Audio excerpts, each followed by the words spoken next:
Shalom,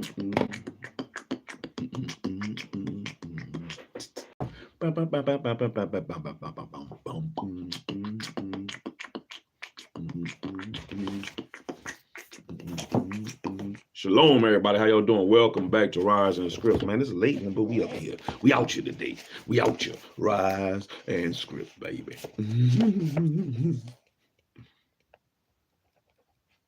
Put another book on a list. I think I missed one. But I had to put another notch. Man, I got another notch on that thing, boy. I'm out here. It's like book bodies. Look at the book bodies I have collected. And I probably did more than that. I just ain't notched them all. I'll be forgetting. Let me see. 5, 10, 15, 20, 25, 30, 33. We're at 33. But I know I read more than that. Might be 34. But anyway, regardless, we are here to accomplish a mission. And the mission this morning is Rise and Scripts, man. So we're going to open up the sea of pages called the book of Jasher, as referenced in Joshua 10:13, 2 Samuel 1:18, and 2 Timothy 3:8. And we're going to roll our way through chapter 78 and 79 on our way to chapter 91, because that's the last chapter in the book. And we're going to see what it is and what it ain't, what we can and what we can't, and the do's and the don'ts that was put in front of us, man, so we can be better, man.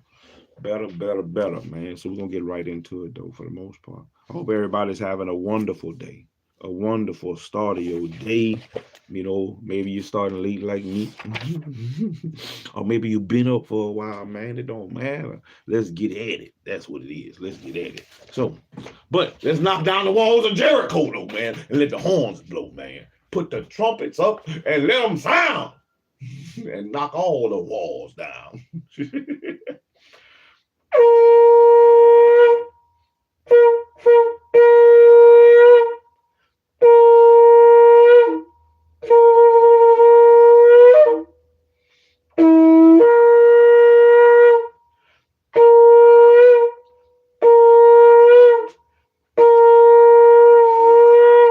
Man, I'm so glad I could blow my horn again, man. Oh, man. When I was dealing with that Bell's palsy and my face was messed up, oh, it felt so bad that I couldn't blow up the trumpet. Oh, I felt bad. I couldn't give praise like I wanted to give praise through my trumpet blowing. That's all I wanted to do. I wanted to blow up the trumpet for the Most High, but I couldn't do it. But now I can. I'm out here. Ready to knock down the walls of Jericho. Moses.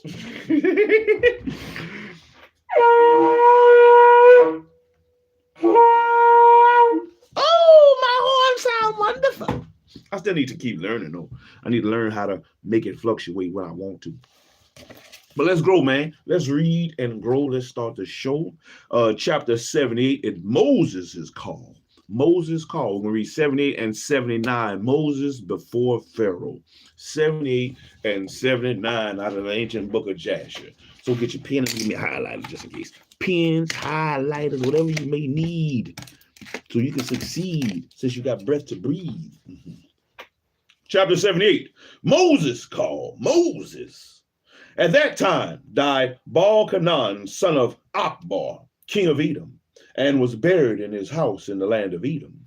And after his death, the children of Esau sent to the land of Edom and took from there a man who was in Edom, whose name was Hadad. And they made him king over them in the place of Baal-Hanan, their king.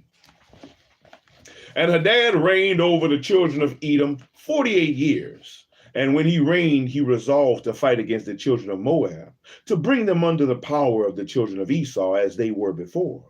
But he was not able, because the children of Moab heard this thing, and they rose up and hastened to elect a king over them from amongst their brethren. And they afterward gathered together a great people, and sent to the children of Ammon, their brethren, for help to fight against Hadad, king of Edom. And Hadad heard the thing which the children of Moab had done, and was greatly afraid of them, and refrained from fighting against them. In those days, Moses, the son of Amram, in Midian, took Zipporah, the daughter of Reuel, the Midianite, for a wife. And Zipporah walked in the ways of the daughters of Jacob. She was nothing short of the righteousness of Sarah, Rebekah, Rachel, and Leah. And Zipporah conceived and bare a son, and he called his name Gershom. For he said, I was a stranger in a foreign land. But he circumcised not his foreskin at the command of Reuel his father-in-law. And she conceived again and bare a son, but circumcised his foreskin, and called his name Eleazar. For Moses said, because the God of my fathers was my help and delivered me from the sword of Pharaoh. And Pharaoh, king of Egypt, greatly increased the labor of the children of Israel in those days, and continued to make his yoke heavier upon the children of Israel. And he ordered a proclamation to be made in Egypt, saying, give no more straw to the people to make bricks with. Let them go and gather themselves straw as they can find it. Also, the tale of bricks which they shall make, let them give each day, and diminish nothing from them. For they are idle and they work. They saying they lazy, them people lazy. Man, don't give them nothing. Make them do everything by themselves. And the children of Israel heard this, and they mourned and sighed, and they cried unto the Lord on account of the bitterness of their soul. And the Lord heard the cries of the children of Israel, and saw the oppression with which the Egyptians oppressed them. And the Lord was jealous of his people and his inheritance, and heard their voice, and he resolved to take them out of the affliction of Egypt, to give them the land of Canaan for a possession. Chapter 79. Moses before Pharaoh. Moses! Moshe. And in those days, Moses was feeding the flock of Reuel the Midianite, his father-in-law, beyond the wilderness of Sin. And the stick which he took from his father-in-law was in his hand. And it came to pass one day that a kid of goats strayed from the flock. And Moses pursued it, and it came to the mountain of God, to Horeb. And when he came to Horeb, the Lord appeared there unto him in a bush.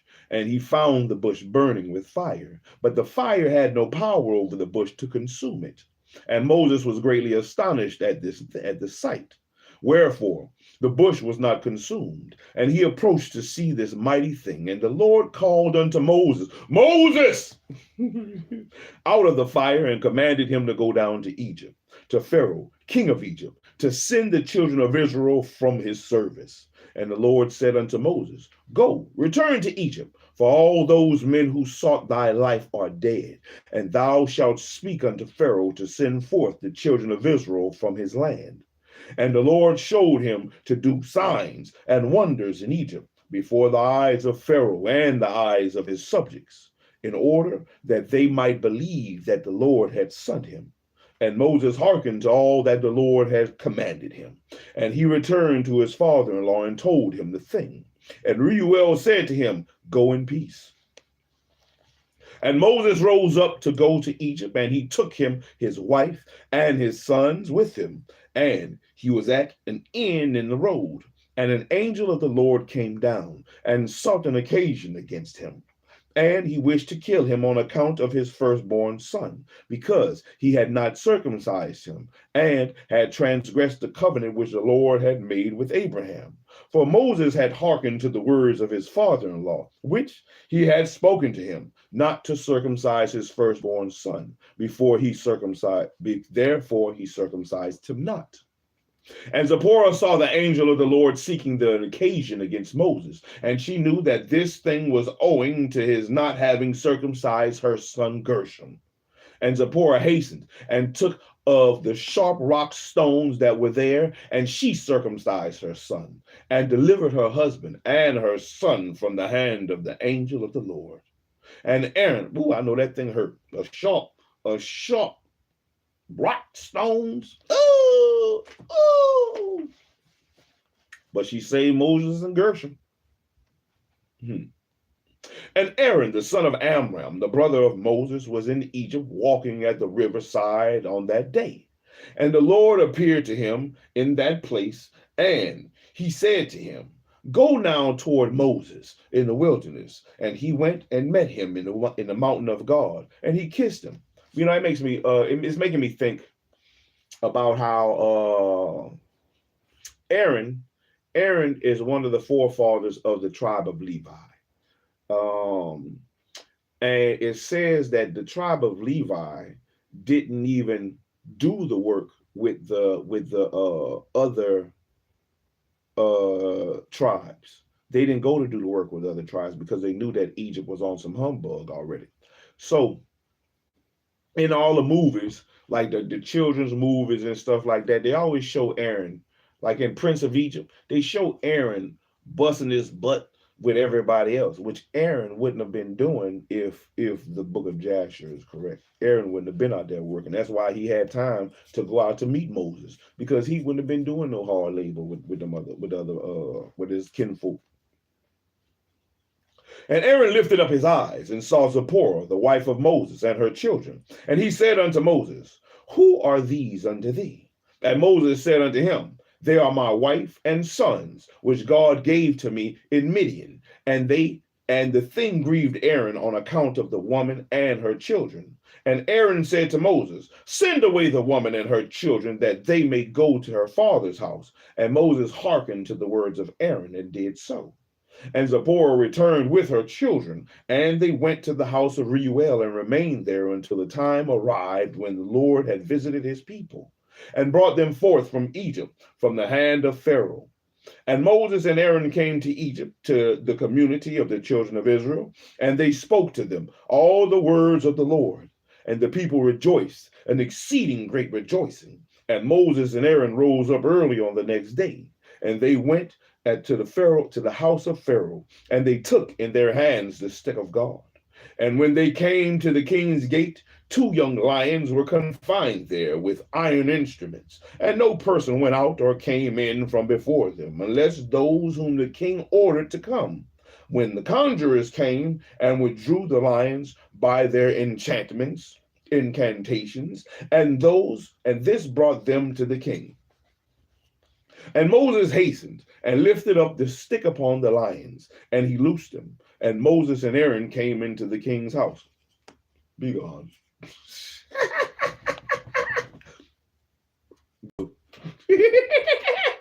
Go, kiddies, go.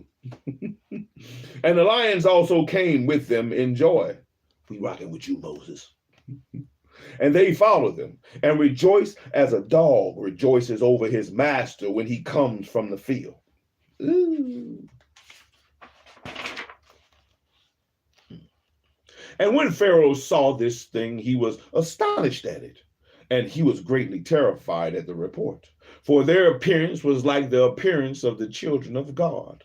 And Pharaoh said to Moses, what do you require? And they answered him, saying, the Lord God of the Hebrews has sent us to thee, to say, send forth my people, that they may serve me. And when Pharaoh heard their words, he was greatly terrified before them. And he said to them, go today, and come back to me tomorrow. And they did according to the word of the king. And when they had gone, Pharaoh sent for Balaam the magician, and to Jannes and Jambres, his sons, and to all the magicians and conjurers and counselors which belonged to the king. And they all came and sat before the king. And the king told them all the words which Moses and his brother Aaron had spoken to them. And the magicians said to the king, but how came the men to thee on account of the lions which were confined at the gate? And the king said, because they lifted up their rod against the lions and loosed them and came to me. And the lions also rejoiced at them, as a dog rejoices to meet his master. And Balaam, the son of Beor, the magician, answered the king, saying, these are none else than magicians like ourselves. And we do the same shit. And them boys ain't got no power like us, man. The same people, man. Now, therefore, send for them, and let them come, and we will try them. And the king did so. And in the morning, Pharaoh sent for Moses and Aaron to come before the king. And they took the rod of God and came to the king and spoke to him, saying, thus said the Lord God of the Hebrews, send my people that they may serve me. And the king said to them, but who will believe you that you are the messengers of God, and that you come to me by his order? Now therefore, give the wonder or sign in this matter, and then the words which you speak will be believed. And Aaron hastened and threw the rod out of his hand before Pharaoh and before his servants. Take that. Watch this. And the rod turned into a serpent. And the sorcerers saw this, and they cast each man his rod upon the ground, and they became serpents. And the serpent of Aaron's rod lifted up its head and opened its mouth and to swallow the rods of the magicians. And Balaam the magician answered and said, This thing has been from the days of old, that a serpent should swallow its fellow, and that the living thing devour each other. Now therefore restore it to a rod as it was at first, and we will also restore our rods as they were at first. And if thy rod shall swallow our rods, then shall we know that the Spirit of God is in thee. And if not, thou art only an artificer like unto ourselves. Let me mark that word, artificer.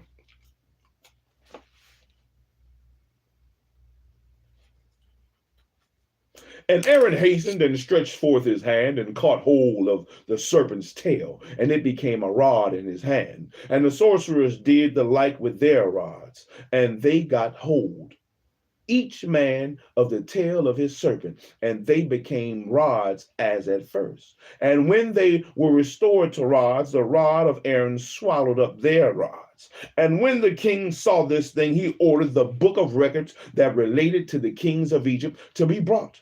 And they brought the book of records, the chronicles of the kings of Egypt, in which all the idols of Egypt were inscribed. For they thought of finding therein the name of Jehovah, but they found it not. And Pharaoh said to Moses and Aaron, Behold, I have not found the name of your God written in this book, and his name I know not. And the counselor and wise men answered the king, We have heard that the God of the Hebrews is a son of the wise, the son of ancient kings. And Pharaoh turned to Moses and Aaron and said to them, I know not the Lord whom you have declared, neither will I send his people. And they answered and said to the king, The Lord God of gods is his name, and he proclaimed his name over us from the days of our ancestors, and sent us, saying, Go to Pharaoh and say unto him, Send my people that they may serve me. Now therefore send us, that we may take a journey for 3 days in the wilderness, and there make a sacrifice to him. For from the days of our going down to Egypt, he has not taken from our hands either burnt offering, oblation, or sacrifice. And if thou wilt not send us, his anger will be kindled against thee, and he will smite Egypt, either with the plague or with the sword. And Pharaoh said to them, Tell me now his power and his might. And they said to him, He created the heavens and earth, the seas and all their fishes. He formed the light, created the darkness, caused rain upon the earth and watered it, and made the herbage and grass to sprout. He created man and beasts and animals of the forest, the birds of the air and the fish of the sea, and by his mouth they live and die. Surely he created thee in thy mother's womb, and put into thee the breath of life, and reared thee, and placed thee upon the royal throne of Egypt. And he will take thy breath and soul from thee, and return thee to the ground whence thou wast taken. Don't blow the trumpet for that, man.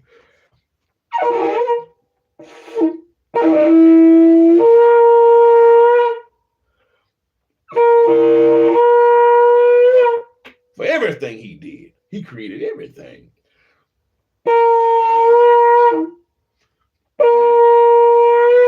Oh, for the Most High, the God of Abraham, Isaac, and Jacob, that sent Moses and Aaron out there. Man, go tell that ball, let my people go, man. I ain't playing with that ball. I ain't about to play with that ball, Pharaoh. Go tell that ball, my people, man. Let my people come. Serve me, man. The hell with you. You've been doing my people dirty. Out there. And the anger of the king was kindled at their words, and he said to them, But who amongst all the gods of nations can do this? My river is mine own, and I have made it for myself.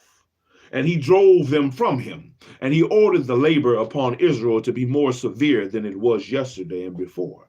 And Moses and Aaron went out from the king's presence, and they saw the children of Israel in an evil condition, for the taskmaster had made their labor exceedingly heavy. And Moses returned to the Lord and said, Why hast thou ill treated thy people? For since I came to speak to Pharaoh, what thou didst send me for, he has exceedingly ill used the children of Israel. And the Lord said to Moses, Behold, thou wilt see that with an outstretched hand and heavy plagues, Pharaoh will send the children of Israel from his land. And Moses and Aaron dwelt among their brethren, the children of Israel, in Egypt. And as for the children of Israel, the Egyptians embittered their lives with the heavy work which they imposed upon them. And we're going to stop there. We're going to stop there at chapter 80. Man, Pharaoh don't want to listen. Oh, you're going to get what's coming and you're going to come up missing. Oh, the Most High going to get that get back. So we're on chapter 80, which means we have 11 chapters left. 11 chapters left, and tomorrow I'll probably read 80. We're going to read 80, 81, and probably 82 tomorrow. 80, 81, 82. We'll see, man. It's the Sabbath. It's going to be the Sabbath tomorrow. So we'll get up and read it. We'll probably read 3 chapters tomorrow. And we're going to keep pushing. We're going to keep pushing. We should be finished with the book of Jasher really soon. We're going to be finished with the book of Jasher really soon. But, man, like, comment, subscribe. Tell your people, man, share. Tell your people, man, Shalom out here reading shit. And that's us rolling through the book of pages, man, of the book of Jasher, as referenced in Joshua 10:13, 2 Samuel 1:18, and 2 Timothy 3:8, the book of Jasher. Hey, and we're going to keep rocking, baby. We're going to keep rocking and rolling. We're going to keep rocking and rolling, seeing what it is and what it ain't, what you can and what you can't, and the do's and the don'ts, man, because that's the things that's going to make us righteous. That's the things that's going to put us in the right spirit, the right way, the right mind frame to better us, man. Better us. So we're going to seek out the treasures that's been left behind. We're going one book at a time, one page at a time, one session at a time, one episode at a time, here a little, there a little, line upon line, so we can seek and find the treasures that have been left behind to comfort our body and our mind. Oh man. Give reverence and praise. All praises go to the Most High. I have breath to breathe, so that means I have all I need to succeed, baby. I got all I need to succeed, and it's time to succeed. And I succeeded. I succeeded in this little thing, which was reading these 2 chapters a day. And you need to succeed in little. Succeed in little and work your way up to succeeding in great. Succeed, baby. Succeed. Succeed.